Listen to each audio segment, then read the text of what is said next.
आज आज चौथा दिवसाचा आहे आणि या चौथा दिवसाचा घंटानाद म्हणून सरकार जे आहे बहिरे झालेलं आहे आणि या बहिऱ्या सरकाराला आवाज जागा करण्यासाठी घंटानादाचा आयोजन या ठिकाणी केलेलं आहे आज चौथा दिवसाच्या संपामध्ये।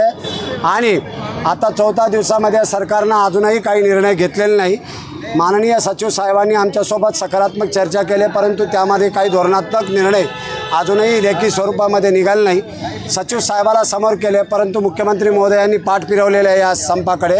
म्हणून सर्वदूर महाराष्ट्रामध्ये 17 लाख कर्मचारी फार मोठा आक्रोश निर्माण झालेले आहे।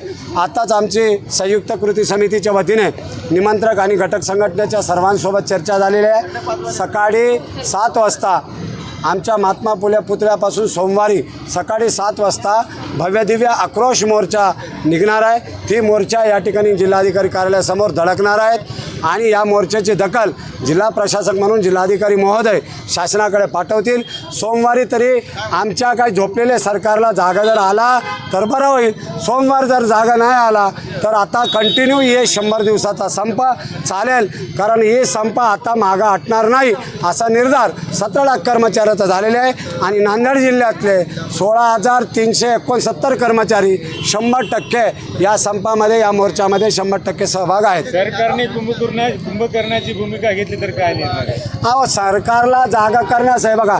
कुंभकर्ण जेव्हा झोपला होता तेव्हा रामासारखा कोणी ना कोणी जागा झाले ना, त्याचा वध करायला, त्या कुंभकर्णाचा वध झाला ना हो।